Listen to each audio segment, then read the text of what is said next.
Welcome everyone. Welcome to today's K-State Garden Hour. If this is your first time, welcome. If you've tuned in with us before, welcome back. We thank you for joining us today, and we're glad that you are here. This series is hosted by K-State Research and Extension. My name is Brooke Garcia, and I am a training sports specialist in the Department of Entomology. I've been working a lot behind the scenes to help facilitate the K-State Garden Hour from the very beginning. We have been so happy with the success of this garden series, and we're pleased that you can join us over the past few months and also in the upcoming months. Most of us do have a background in horticulture education or a related discipline, but most of all, we each have a love for gardening and the natural environment. Before we do get started with today's session, we do have a couple of Zoom housekeeping notes. If you're unfamiliar with Zoom, we are using a webinar version, as I have previously mentioned. It may look a little bit different than a typical Zoom. We do not have any video or audio capabilities on your side of the computer screen. You may notice that it says Q&A somewhere on your Zoom screen, so it's typically found on that bottom tab. But the Q&A feature on this webinar is where you can ask questions throughout the presentation or towards the end of the presentation. Please be sure to enter your questions in that Q&A instead of the chat. This will be a lot easier for our moderator to keep track of the questions. Our moderator is Dennis Patton, and he is the Horticulture Extension Agent in Johnson County. So like I said, Dennis will be keeping track of the questions that come in throughout the presentation. In the event that we do not answer all of them, we will be uploading additional resources for you on our Horticulture and Natural Resources website. This will serve as a great reference after the presentation, and you should be able to find the answer to your questions on that website. So Dennis, if you don't mind just sending the link to that Garden Hour website, that would be great. All right, so you will be able to access today's presentation. I know I got a question just before we got started, but it is going to be recorded. You can also find previous topics that have been recorded and uploaded onto our website, as well as upcoming topics on the website as well. The events in the series have also been posted onto the K-State Horticulture and Natural Resources Facebook page, and I'll have Dennis send the link to that Facebook page sometime over the course of today's presentation. You can stay tuned to what is going on within the department, as well as stay up to date on upcoming topics within the series. Be sure to like, share, and use the hashtag K-State Garden Hour to help us promote this program. We have been so excited that we've been able to continue to offer this garden series, and we continue into September, and then we'll drop down into a once per month kind of series. So we'll have one in October, one in November, and one in December. All right, so I know you guys are excited. Let's get going with their presentation. But today's topic is planting and overseeding your Tall Fescue lawn. Matthew McKernan is the Sedgwick County Horticulture Extension Agent, and he's going to cover some of the best tips for soil preparation, seed selection, planting techniques, and planting time in order for you to have the best lawn on the block. Matthew, you can go ahead and take it away. Well, thank you, Brooke. And welcome and good afternoon, good morning. I don't know which you choose at this time of day, but just glad so many of you are here with us today. Give me just a minute as we get started with our presentation. But as most of you saw as we started the Zoom today, we had a couple poll questions that popped up on the screen. And so today we're really going to focus on planting and overseeding our tall fescue lawns and cool season lawns in general. So that includes a lot of different types of grasses. And so we'll talk about that a little bit more here in a minute. But I do want to share with you, just so you all kind of know, it's helpful, I think, to see what everybody's doing and what kind of grasses we're all trying to grow. So as you can see on your screen there, about half of you, 47%, are growing a tall fescue lawn. About 12% are there with the Kentucky bluegrass, and then 20% or so of you have a mix of probably one or two of those. We also have quite a few people who aren't sure, and then quite a few that are doing warm season grasses as well. Several of you indicated Bermuda grass, and I don't know if that's intentional or if that was maybe a weed that you're considering in your lawn, but definitely an acceptable turf grass. I know Bermuda's the type of grass that I grow in my lawn, but a lot of people are going to prefer our cool season grasses, and so we'll talk about how to care for those today.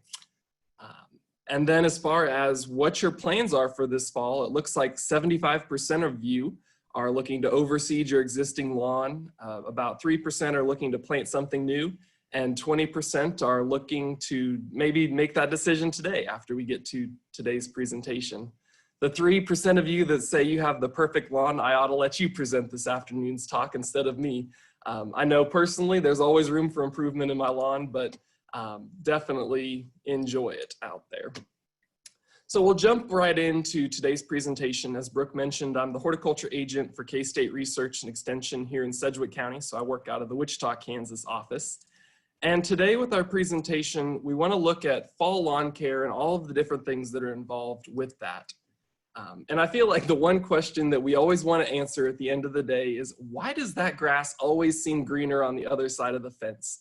I know when we look at maybe down the street or across the neighborhood, there's always that one lawn in the neighborhood that just looks a little bit better than all the rest. And so today maybe we'll decide why that is and what we can do to make our lawns look a little bit better themselves. I'll let you in on a secret though. Sometimes that grass is greener on the other side because it's fake or because it's painted. So don't let looks deceive you, but there are ways that we can make our real life grasses and lawns look a lot healthier in our own backyards. And really that's going to be the focus of today's presentation. We'll want to give you the tips and tricks that you need to know to have that greener lawn on the block, and maybe know some things that you can teach your neighbors to be able to help green up their lawns as well. So kind of the points that we're going to try to touch on today is one, starting about talking with what are the benefits of turf grass? Why do we care about our lawns in the first place? Why is it important to have a healthy lawn? We'll talk about some of the different types of grasses that may make up your lawn. And then we'll talk about defining what overseeding is and whether we're planting or overseeding this fall.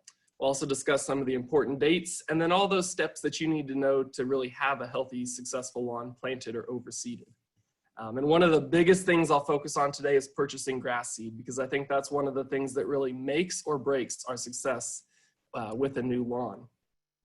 So let's start out with the question of, why are lawns even important? Why do we care about our lawn in the first place? Because you go through the internet and it is not hard to find somebody who wants to be out there bashing our lawns, saying that lawns are bad. You Google why lawns are bad and you get 15 million results. And the reality is there's a lot of misconceptions about the benefits of turf grass and a lot of things that people just don't know. And so I really find it so interesting to look at all the positive things that lawns bring to our environment.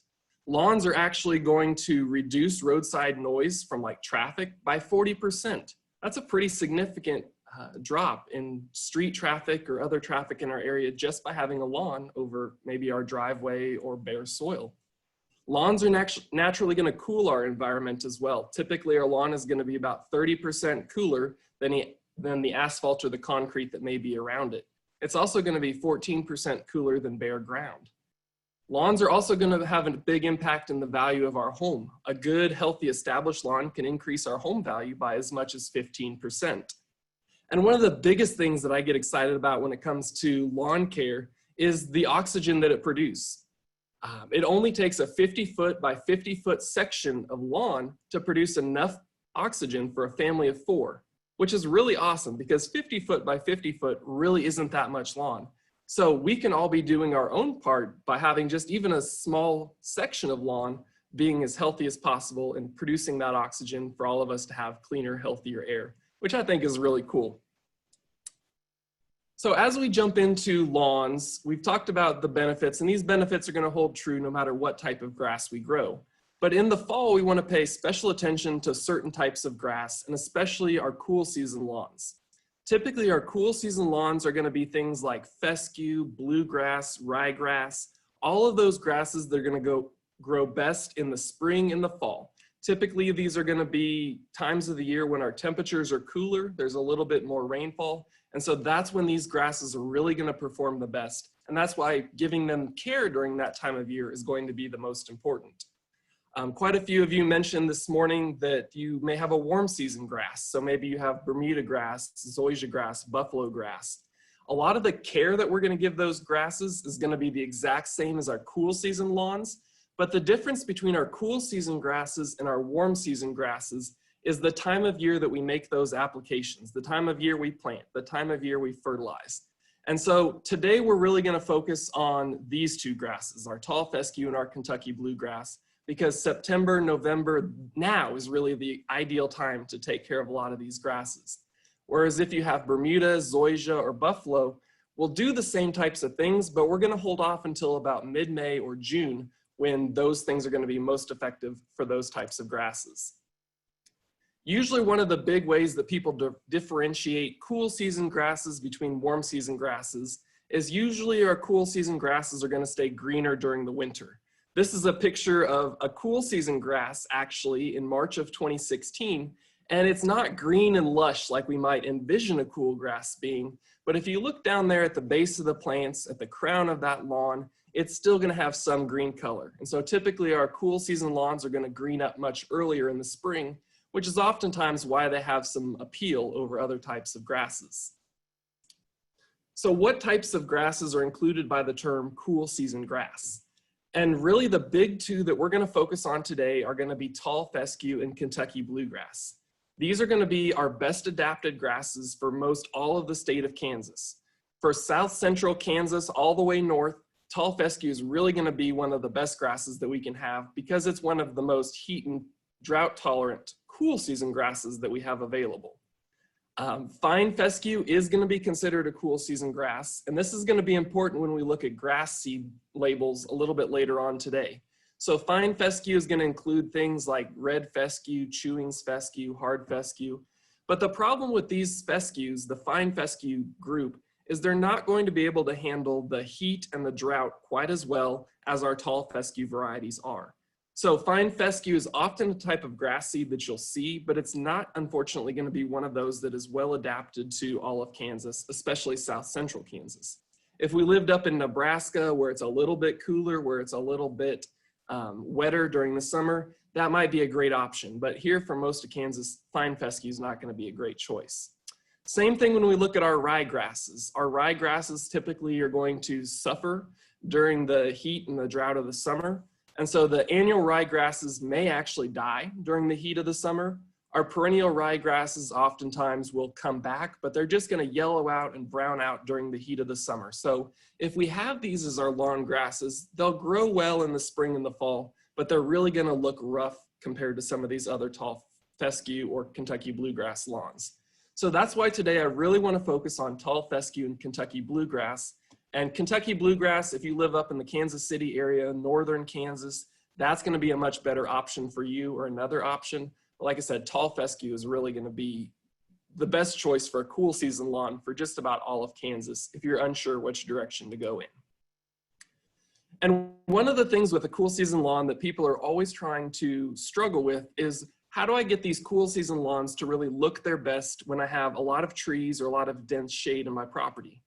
And so I just kind of want to compare the different types of grasses and their shade tolerance real quick before we get too deep in today's presentation. Fine fescue is going to be one of our most shade tolerant grasses, but unfortunately, like I've already mentioned, it's not going to handle the heat and the drought of the summer as well as tall fescue or Kentucky bluegrass. Tall fescue is going to have our next best shade tolerance, followed by Kentucky bluegrass. We mentioned our warm season grasses like buffalo, Bermuda, and zoysia. Typically, those are not going to have as good of shade tolerance, but zoysia is going to be the most shade tolerant of all of those warm season grasses there in red. So we've talked about some of the different types of grasses and that we'll really focus on Kentucky bluegrass and tall fescue today. So now it's really important to focus on why now and why September, because September is really going to be the ideal time for planting and overseeding, as well as fertilizing, core aeration, and weed control. And so today we're really going to focus on planting and overseeding. Next week we'll do part 2 of this presentation and we'll focus on some of the other maintenance techniques like fertilizing, core aeration, weed control. But with fall planting of lawns, we really have to have a decision-making guide. And so that's where we want to start out our conversation today. So we have to decide with fall lawn care if we're going to be either planting a new lawn or overseeding an existing lawn. Because if we are, we can do that. We can do some fertilization, we can do some core aeration, and that'll be what we focus on today. If we're not planting a new lawn this fall or trying to plant new grass seed, we have more options in what we can do. We can really focus more then on weed control, spraying those broadleaf weeds, and applying pre-emergence to prevent some of our winter weeds. The reason, though, that we can't focus on these types of maintenance techniques if we're planting or overseeding our lawns is because oftentimes these chemicals may have an impact on our grass seed's ability to grow. So we want to make sure that we're limiting our weed control techniques if we're considering planting a new lawn this fall, so that we don't limit our own success before we even get started planting grass seed. So we'll jump into the establishment and overseeding of our lawns. And so we've mentioned that September, November now is really the best time of year to be focusing on fall lawn care, especially for tall fescue and Kentucky bluegrass. And why is that? And just like this joke indicates, it's all about timing. And so when we think about why September, we have to think about several different factors. Typically in September, our soils are going to be very warm. And so this allows us to put out grass seed, and that grass seed is really going to germinate and grow very quickly. We also have warm days and cool nights during most of the fall. And so that's going to allow our grass to really grow vigorously and then be able to have a little time to recover in the evenings so that there's less environmental stress on those new seedlings that we plant. Oftentimes, the great thing about fall is also that we have a lot less weed competition. And so we're able to grow our grass seed without having to try to fight crabgrass and other weeds that take advantage of those ideal planting conditions. So several times during the presentation already, we've mentioned the term overseeding and starting over. And so I want to take just a minute to clarify what each of those means. Typically with starting over, what we're talking about is planting a new lawn. And so if we're starting over, we're usually starting with bare soil and planting a new lawn. Sometimes we have more weeds than we do grass seed, and so we'll kill out the existing weeds and start over with a blank slate. Whereas if we're overseeding, typically what we mean by this term is we're thickening up an existing lawn. Basically, we're trying to fill in all of those bare spots that are in the lawn so that we have one green, consistent lawn. And so usually with overseeding, we're starting with that existing grass and then trying to improve it. So what if your lawn looks like this? What type of category do you fall into? And the first thing I'll tell you about this is don't give up. It may seem stressful. It may seem like, I just never quite get that ideal grass that I'm looking for. But the summer heat takes its toll on everything, and especially our cool season grasses, which really are going to prefer the cooler, wetter months of the year. So if our lawn looks like this and we're trying to decide what to do, oftentimes overseeding is going to be our best option in this type of scenario. We have some green patches in our lawn, and so what we're just trying to do is fill in those bare spots and thicken up the entire lawn. So the important thing with overseeding, and we'll talk about this a little bit later, is we're only using half the recommended seed because we're accounting for the existing turf grass that we have. It's important that when we talk about planting grass seed and we talk about overseeding, we don't want to put out too much grass seed because too much grass seed is actually going to cause excess competition with all of the grass. And so that also can limit our success, keeping that grass alive, green, and healthy the rest of the year. So when we talk about either overseeding or planting a new lawn and starting over, anywhere from this late August to mid-October timeframe is the ideal time to take action. Typically in late August, if we start to plant grass seed right now, we're going to get the quickest growth possible on that grass seed. We're going to put it out, and it's going to germinate and start to grow very quickly. The only problem with this is it's going to need more water. So if we have an irrigation system, we may be able to start overseeding right away. Whereas if we wait till mid-September, typically our temperatures are a little bit cooler. Typically we get a little bit more rainfall. And so we'll still get really quick germination, but usually less supplemental irrigation is going to be required. And I'd say the most important thing is we want to just try to make sure that we get our new grass seed planted before October 15th.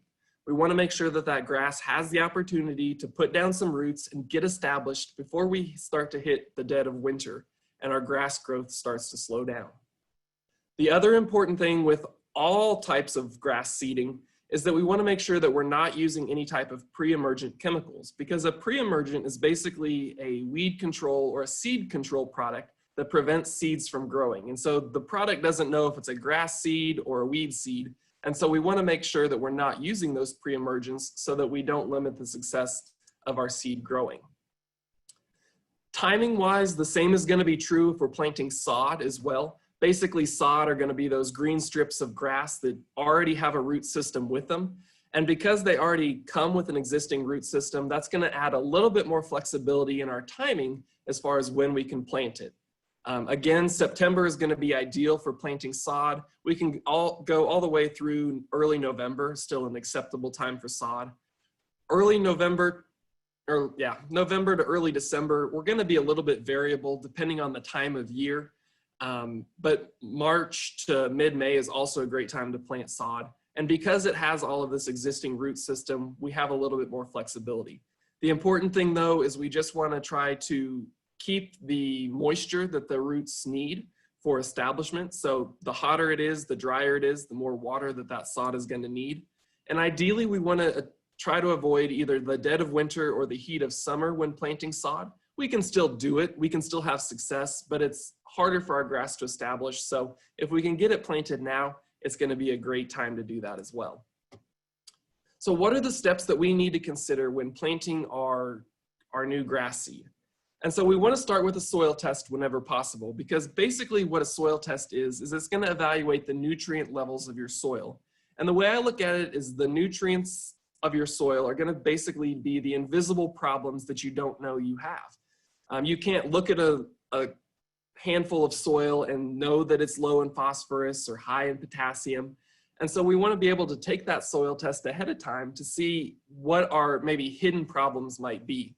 You want to make sure that you plan ahead though and give plenty of time for the soil test to be mailed off and the results to be sent back to you. If we're planting a lawn, the important thing about doing a soil test and starting with a soil test is it's a lot easier to make big changes if we have big problems. So adjusting the soil pH is easy to do before we start to plant our grass seed. We can till that material in, make big changes, and it's easy to accomplish. It's also easiest to till in phosphorus and potassium fertilizers before planting, because ideally those fertilizers, those chemicals will need mixed into the soil to be a little bit deeper down. So once we get our grass planted, unfortunately, it becomes a little bit more difficult to make some of those big changes. It can still be done, but it becomes harder to do. So if we have a fertilizer test or a soil test, great. If not, what do we do? Typically, you can use a starter fertilizer unless your soil is going to be high in phosphorus. And for most of Kansas, all the soil tests that we get are going to typically be high in phosphorus. There are examples where if you're digging out a basement or something like that, you may not have high phosphorus levels, but most of Kansas is. So you can use a starter fertilizer, and that's going to help with quicker seed germination and making those nutrients really readily available to our seedlings. But in a lot of cases, it's not something that's required. You can often get good grass seed germination even without a starter fertilizer. It's going to help, but it's not necessarily going to be what makes or breaks your success. So if we have a soil test and we're ready to start making preparations for our soil, we might want to consider, if we're starting over, killing out our weeds or our existing grass, especially if we're starting over. And so if we're going to start with a blank slate, typically we want to consider using a product with the active ingredient glyphosate. And that's going to kill anything that you spray it on. Like I mentioned earlier, a lot of weed control products are going to have long residual times, which may limit the success of your grass being able to grow later on. And so if we use products with glyphosate, typically most of the labels that contain glyphosate, the product labels on the package, are going to say that it's safe to replant within 1 to 3 days after applying that product. So that means we can get in there, kill the undesirable weeds or grasses that we don't want, and still be safe to replant that lawn, that new grass seed, within just a few days.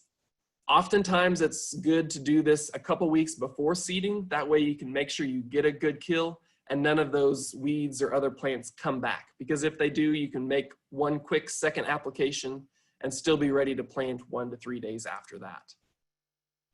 With our overseeding though, if we have an existing lawn, we want to make sure that we do not use glyphosate, because glyphosate is going to kill whatever green plant material it lands on. So it will also kill our existing turf grass. So we may be able to spot treat and just spray specific areas of our lawn with glyphosate, but The big thing if we're preparing our soil and preparing our lawn to overseed is we want to mow our lawn a little bit shorter right before planting to help that new grass seed. So if we're overseeding, ideally we want to mow that lawn down to about 1 inch to 1.5 inches tall before we put out our grass seed. And the important thing if we're going to put down any kind of selective herbicide or chemicals is we want to make sure that we carefully read the product label. Pay special attention to the section that talks about replanting, or what's sometimes called the replanting interval. We'll talk about this more next week in part 2 of this presentation, but we just want to make sure that what we're applying is safe for us to overseed within a certain period of time. So once we're continuing to make our soil preparations, we want to adjust our soil nutrients any way that we need. So follow those soil test recommendations that you have, adjust the pH, add any phosphorus or potassium that you need. You can also add compost to increase your organic matter. And I think one of the important things is also adjusting the grade or the slope of your lawn so that we're generally sloping away from the house to have good drainage and avoid some of those flooding issues that we might have during certain periods of the year. But purchasing grass seed is the part of this presentation that I get most excited about, because I think this is really where we make or break the success that we have with our lawns. And donut seeds, all the different advertising that you see out there, it may seem legit, it may seem like the product you have, but if you don't know what you're purchasing, you don't know what you're putting down. And so just looking at the bag of grass seed just on its own, it's not going to be a good way to judge whether this is a good grass seed for you to use or not. Do not be fooled by the fancy advertising, because it's so easy to do, but if we don't start with a high quality grass seed, we're never going to get a high quality lawn. All of these grass seeds, no matter what shape, size, color, or brand that they are all not the same. And so we want to make sure that we choose that highest quality grass seed, because that's what's going to give us the most success all year round and help us be most successful with either overseeding or planting a new lawn. Typically with our cool season lawns, and especially with tall fescue, a lot of us are familiar with the term K31 tall fescue. And this is going to be an old standby variety of fescue. Typically it has a little bit wider of a leaf and a little coarser texture. And this is a really popular type of tall fescue because it's great for large open areas, and especially out in the country where people want a lower maintenance lawn. It's going to be a great choice, but oftentimes in town or on a higher quality lawn, we may want something that's a little bit better. And so when we come to tall fescue, there's a lot of new cultivars and a lot of new varieties of tall fescue that are going to have really improved performance and appearance in our lawns. So typically these new cultivars of tall fescue are going to give us a higher quality lawn. They're going to have a deeper, richer color. They're going to be bred to have a thicker density. They're going to have a finer texture, so your lawn looks more carpet-like. And each of these varieties are going to have their own characteristics. And so by using these newer varieties of tall fescue, oftentimes we can have a better, healthier lawn overall. So if you're going to go out and look for a bag of grass seed, ideally what I would recommend you look for is a tall fescue blend. And basically a tall fescue blend is going to be a mixture of anywhere between 2 to 5 varieties of tall fescue, typically these turf type or newer varieties of tall fescue that have the improved appearance and performance. Oftentimes K-State Research and Extension is looking at all of these varieties across the state to see how they perform and really trying to recommend the best varieties. And so oftentimes if you buy a bag of local grass seed, that's what the seed breeders are going to use, is these varieties that are recommended by K-State for their improved performance. The types and the varieties, the cultivars of grass seed that are in those bags are going to vary from year to year, but typically any tall fescue blend is typically going to be a good choice for most homeowners. And so when we look at the bag of grass seed and we're looking for tall fescue blend, ideally we want to look for what we call the label. And basically this tells you what's in the bag. And as you can see here, you're going to have Avenger 2 tall fescue, Firecracker tall fescue, Titanium tall fescue, Spider tall fescue, Screamer tall fescue. Basically this is 5 different varieties or cultivars of tall fescue, and those seeds are all mixed together in that one bag. And the benefit of having a tall fescue blend like this is some of those varieties may perform a little bit better in the sun. Some of those varieties may perform a little bit better in the shade. And so if we have a nice genetic mix within our grass seed, hopefully that means we'll have a little bit more consistent and better performing lawn, because where one type of grass seed is going to struggle, hopefully a different type of grass seed is going to excel in that type of scenario. But not only is it important to look for good grass seed, it's also important to check out what other hidden things might be in that grass seed as well. And one of the biggest hidden things that we're worried about in grass seed is going to be weed seeds and other crops. And oftentimes those are mixed in the grass seed, and they may not seem like a big deal until you have weeds popping up all over your new lawn. And we all know, just like this cartoon, we can try and try and try to have healthy plants and a healthy lawn, but we can have the worst place, like a crack in a sidewalk, and those dandelions, those weeds, they pop up and take over. They need very minimal care oftentimes in order to succeed. So we don't even want to introduce those weed seeds into our lawn if we can help it.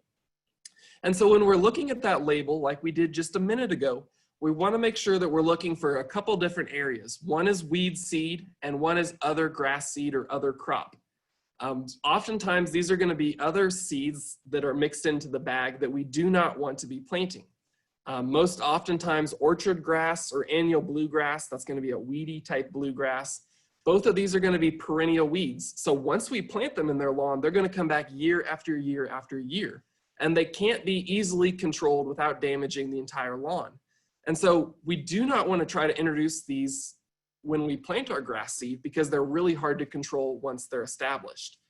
So we know weed seed, when that's listed on the label, that's pretty self-explanatory. It's a variety of weed that's included in that bag. Other crop, though, typically refers to any other type of species of grass that we don't intentionally want to grow. So that could include other types of turf grasses, that could include prairie grasses, that could include our annual bluegrass or our orchard grass. Basically, other species of grass other than what you want to be buying out of that label. So when we look at our bag of grass seed, it's really important to look for the % other crop and the % weed seed, because these are going to tell us what kind of hidden dangers each bag of grass seed is going to contain. So we'll look at two grass seed labels here right off the bat to just help you understand what you're seeing. So just like earlier, the section here that says component, that's going to be the different types of tall fescue that are mixed. So we have Reunion, we have Compete, and we have Stetson II. The purity %, basically that tells us we have 1/3 Reunion grass seed, we have 1/3 Compete grass seed, and about 1/3 Stetson grass seed. So about equal parts of all three varieties of that tall fescue.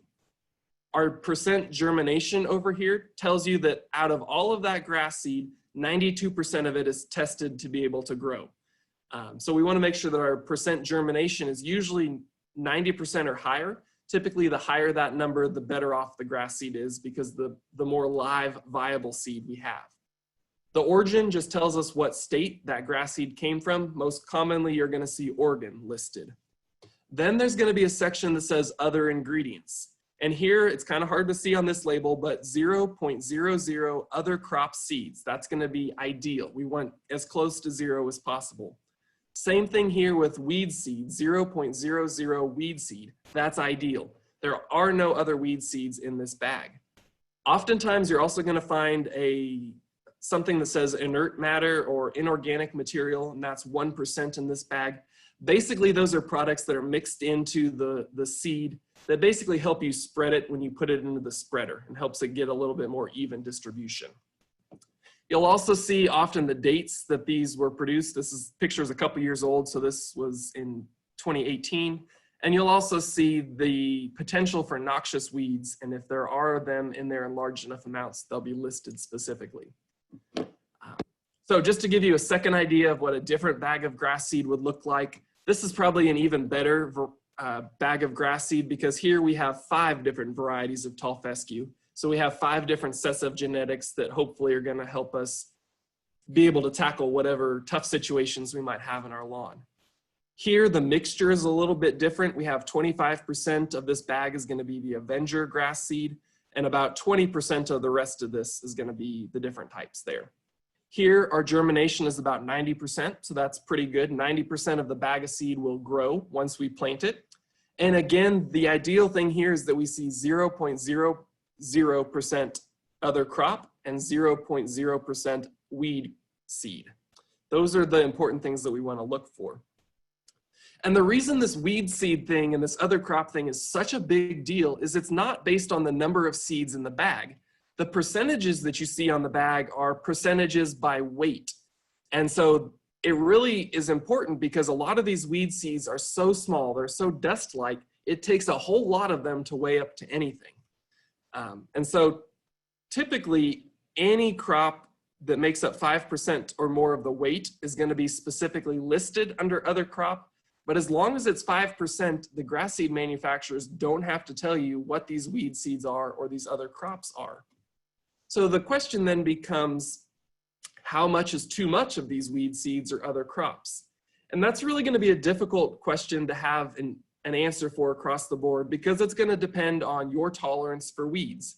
And typically my answer is 0.0% is ideal because we have a very low tolerance for weed seeds. It's also going to depend on what those weeds are and what those other crops are, and if they're easily controlled once they're planted.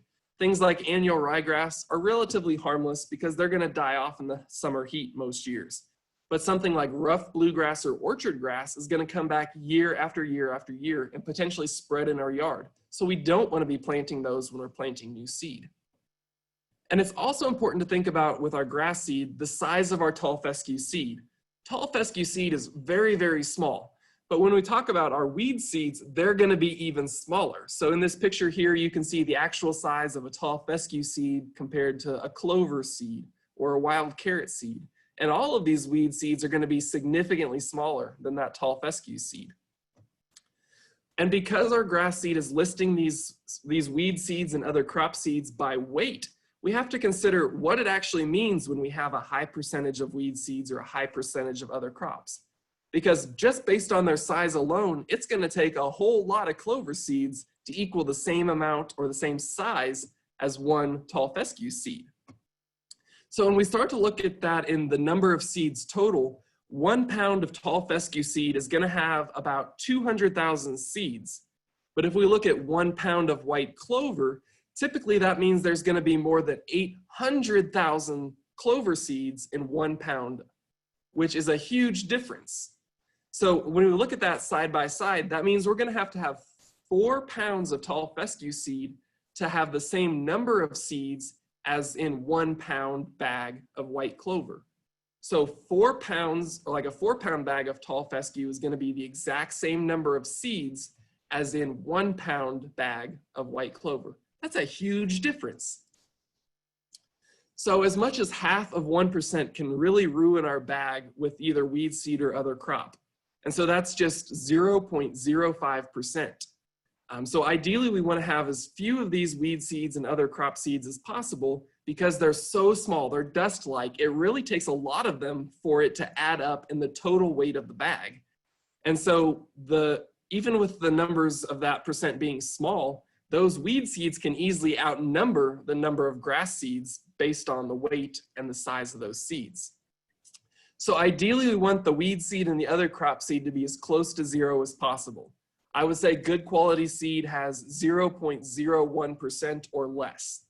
So it's really worth paying the little extra money to buy something that has 0.0% weed seed.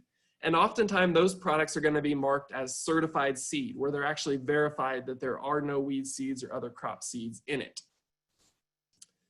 And just to give you a few examples, I went out this past weekend and looked at all the big box stores and the hardware stores and looked at a lot of the products that they have.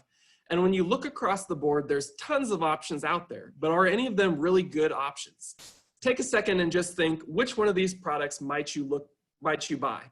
Would it be maybe the shiny gold bag? Maybe one of the 2 bags that say sun and shade mix? Maybe it would be one that says Tall Fescue blend, or maybe Midwest mix. I think they all appeal to different people, but the important thing here is that we don't get fooled by the fancy advertising on the bag, because however pretty the bag is, that doesn't indicate that it's a good quality grass seed.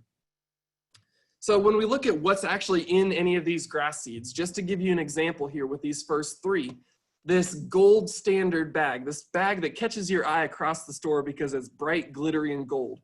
In this bag, you're actually getting 86% mulch. In this bag, you're only getting 7.3% grass seed. So that's very little grass seed compared to the size of that bag. When we look at what types of grass seed are actually in that bag, the majority of it is going to be perennial ryegrass and fine fescue. The thing that we established earlier is neither of these grasses are really best suited for most of Kansas. They're going to struggle, brown out, and die potentially in the heat of the summer. There is 1% tall fescue or Kentucky bluegrass seed in that 7% of grass seed, but no tall fescue. So if we just look at the bag itself, it may seem like a great bag to purchase. But when we actually look at the label, we're not really getting that high quality of a grass seed or things that are really going to perform well all summer long. We do have 0.1% weed seed, which is great, means that's a high quality bag of grass seed, but there is a little bit more of the other crop. Same thing if we look at some of these other bags as well. This Midwest mix here, it's 50% fertilizer, 48% grass seed. Of that grass seed, 20% of the bag is going to be Kentucky bluegrass, and about 25% of the bag is going to be these perennial ryegrasses and fine fescues, which really won't hold up well in a lot of the summer heat. The other thing about this bag of grass seed is that germination is only 80%. So 50% of this bag is grass seed, and of that 50% of the bag, only 80% of that bag is going to grow. 20% of it is dead grass seed, which isn't going to grow, even if we do our best to help it. This sun and shade mix is the same type of scenario here. 20% of the bag is actually going to be annual ryegrass. Annual ryegrass is going to die every year. That's why it's an annual. And so it's going to brown out and die 20% of that bag in the heat of the summer. 40% of it is that perennial ryegrass, and 20% is tall fescue. And so these two things are going to struggle in the heat. And only 9% is going to be Kentucky bluegrass. The other thing is we have 1% of other crops. So that's a pretty significant amount of unknown weed seeds. We'll look at those other two examples really quick. This sun and shade mix. When you look at the bag here, it's only got 80% germination, which isn't great. Ideally, we'd like to see a little bit higher. And that just means out of the bag, only 80% of that grass seed is going to grow. You'll also notice that 50% of it here is going to be fertilizer coating on the pellets. That's going to help the grass seed grow, but that means half of the bag isn't even grass seed, it's fertilizer. We also want to be looking here that, again, there's no tall fescue listed on that bag. We do have two varieties of Kentucky bluegrass, but they only make up 5 3/4% and 4.8% of that whole bag. We also have a fairly significant amount of other crop, but our weed seed overall is pretty good. Same thing if we look at that bag that was labeled Tall Fescue Blend. We have 7 varieties listed here of tall fescue, which is great. That means we have a lot of genetic variability. But one of the problems is we have 1.5% other crop. The amount is so high that it says there is 1.4% of ryegrass, but we don't know if that's annual ryegrass or perennial ryegrass. And then we're also getting 0.1% mystery seeds. We don't know what that's going to be. Same thing with the weed seeds. There's a high enough number here that it does specifically say there's annual bluegrass mixed into this bag. But what else is part of that mix? We really don't know. And so that's why we want to spend the extra money and the extra time purchasing those high quality grass seeds so we know what we're getting and we're not planting weed seeds because we don't need to be introducing weeds into our lawn. When we're talking about planting our tall fescue and our Kentucky bluegrass, ideally we're going to need about 6 to 8 pounds of that tall fescue seed for every 1,000 square feet. If we're overseeding existing lawns, we can use half of that. So about 3 to 4 pounds per 1,000 square feet is all the grass seed you'll need for overseeding a lawn. Same is going to be true with Kentucky bluegrass. Typically, Kentucky bluegrass is going to need 2 to 3 pounds of grass seed for every 1,000 square feet. And if we're overseeding an existing lawn, we only need about 1 to 1.5 pounds of that grass seed per 1,000 square feet. If we have too much grass seed or we plant too thickly, that grass is going to be prone to competition from itself and also be more prone to diseases later on in the year. If we use too little grass seed, oftentimes we're not going to get good coverage and that grass seed is going to be a little thin or clumpy. When we're planting that grass seed in the lawn, ideally we want to get as much soil to seed contact as possible. And that's going to help hold moisture right up against that seed so that the roots can easily grow and that grass seed can easily grow.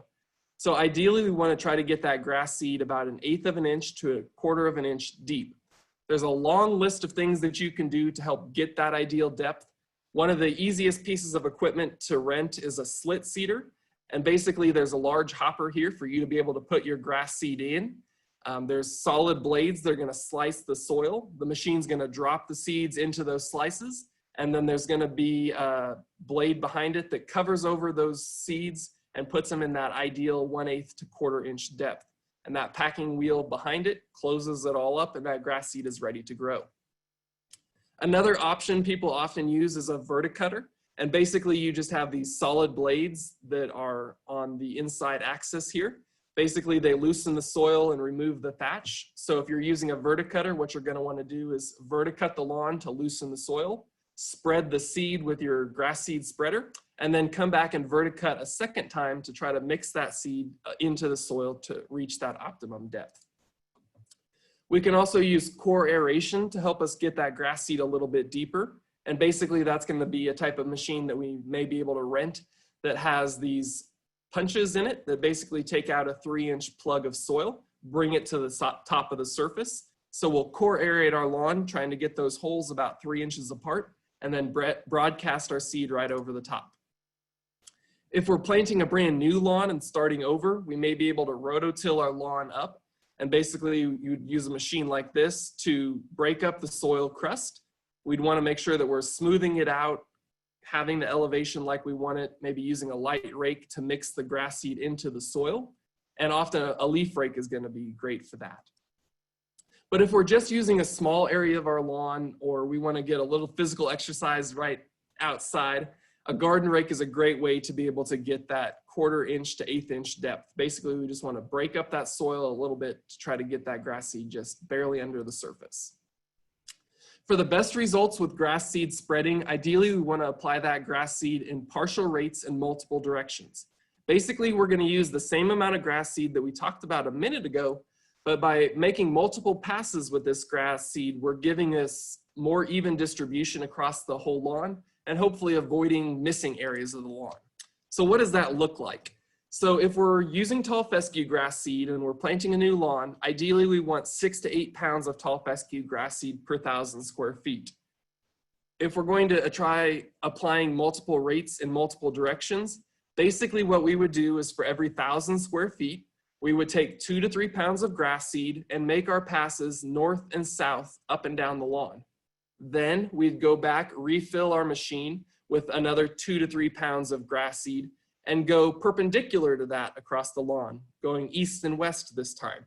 And basically by making that checkerboard pattern, you're ensuring that you get that grass seed spread as evenly as possible across the whole lawn so that it's not clumpy or so that you don't have areas that get completely skipped. The most important thing and last thing we'll wrap up on is watering. It's really important to keep these grass seeds moist once we get them planted. It's vital for seed germination, and as soon as those seeds start to put out the roots, they have to be kept wet, because if they dry out in the heat of the day like today, they may kill that grass seed and you won't get anything that comes back. So ideally, once we get that grass seed put out, we want to soak that seed bed or soak the lawn really thoroughly to get water several inches deep. We want to build a wet profile of soil. We want to make sure that we're using gentle watering techniques and not washing that seed away by using too strong a stream of water.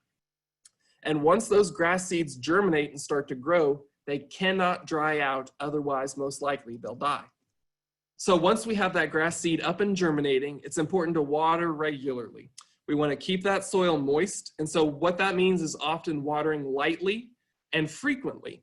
We want to make sure that the soil is consistently moist, but not waterlogged. So this is a poor example of watering technique here, but unfortunately it's something you see where people are overwatering.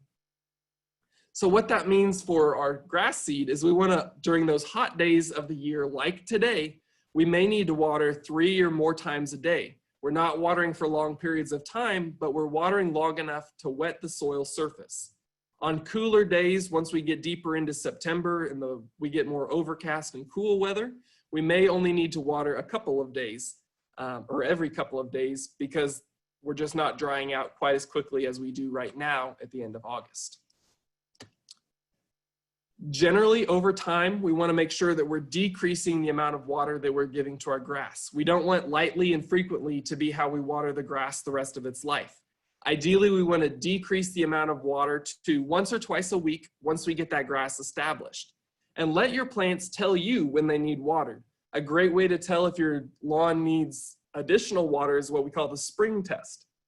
And basically, if you walk across your lawn and you leave footprints in the lawn, like you can see here and here and here and here, and that grass doesn't spring back up, that means it doesn't have the water inside the grass blade that it needs in order to be turgid or spring itself back up.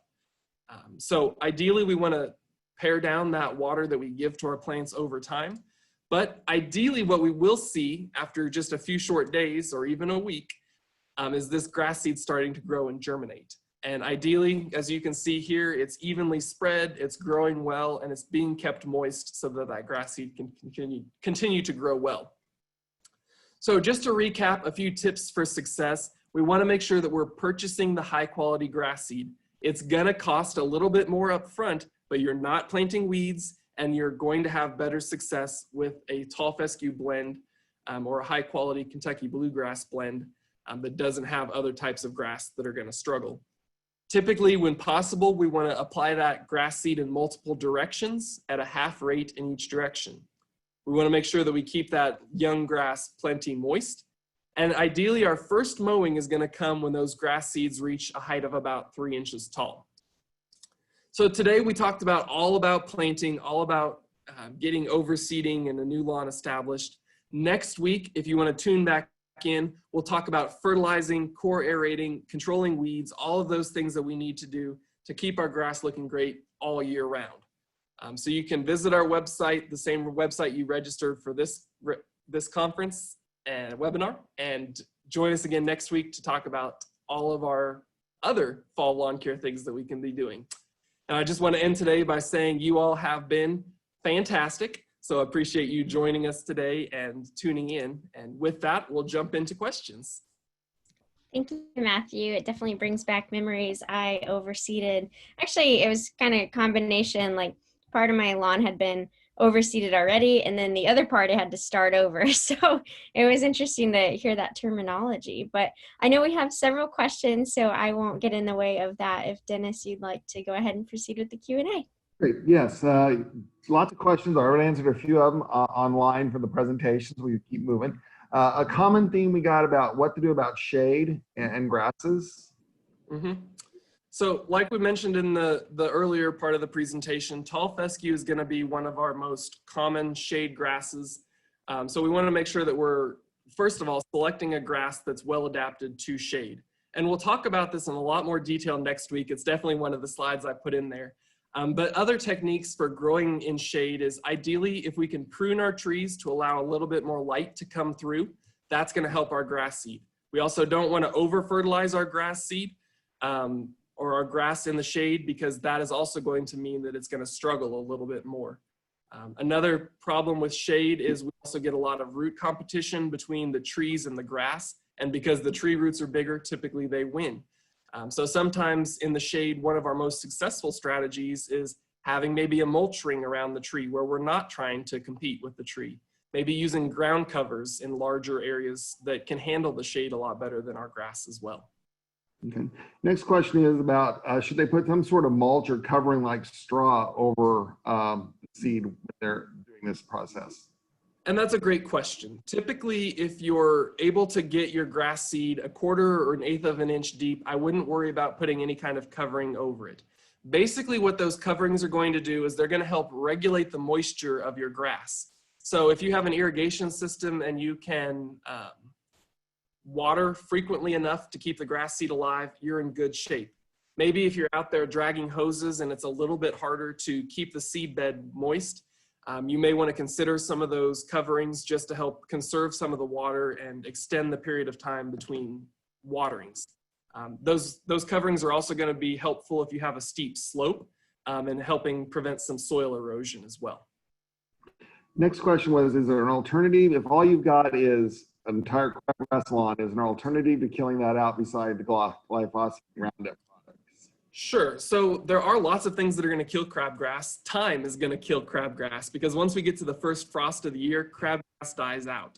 So if you give it time, you're fine to go. It'll die out, and next year's crabgrass will come up from seeds rather than existing plants.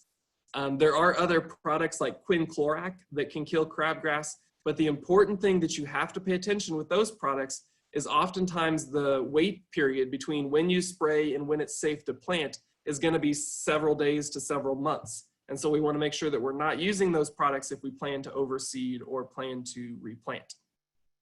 Yeah, a lot of times just give time, and by verticutting and stuff, you'll just stress it out and it'll decline because of the cooler season. Next, how long will grass seed last if you got it set in your garage? That's a great question. Grass seed depends a little bit on how it's stored. If it's stored in a cool, dry location, it can last for several years. If it's in a hot garage, it's going to lose the germination percent from year to year to year. So what you might consider doing is testing the germination or testing the viability of that seed. You can either plant a small section of the lawn that's easy to water, or maybe take a wet napkin inside a Ziploc bag and put some grass seed on that napkin and just see within a couple days, keeping that napkin wet and that Ziploc bag closed, how many of those grass seeds start to grow. Okay, before you start the process, is it a good idea to make sure the soil is moist? It can be helpful if you really soak your soil before you plant, just so that you know you have some moisture in the soil. You don't want to get it too wet that it's hard to work or walk across. We don't want it soupy by any means. But yes, either before we plant or right after we plant, we want to make sure that there's a good amount of moisture in the soil so that that grass seed can start to grow as well as possible. Next question is, when you're overseeding lawn diseases, is that something we should be worried about in a normal year? Sure. So typically a lot of our lawn diseases, and especially on tall fescue, for example, they're going to happen later on in the year. And so a lot of the things we're going to talk about next week are really going to be important when it comes to controlling diseases. Fertilizing at the right time, watering correctly, not using too much grass seed is going to be one of the biggest things right now that can lead to disease. And so we'll cover a lot of that more next week, so I hope you're able to tune back in. Okay, we got one last one before we wrap up, and that is, how do you tell the difference between if your lawn's dead or if your lawn's dormant? And that is a great question, because sometimes tall fescue and some of these cool season grasses are going to go dormant during the summer months. If there's not enough moisture or not enough of the things that they need to grow, they're going to go into a dormancy, and then they'll pop right back out of that once we start to get cooler and wetter in the fall. I would say some of the things you might be able to look for is, even if the grass is dormant, typically right at the base of the grass, right above the ground level, you hopefully would still see a little bit of green in the crown of the plant. If you pull on that grass, you hopefully also hope to see some roots that are still alive. And so it hopefully wouldn't pull up too easily. Dennis, do you have anything to add to that maybe?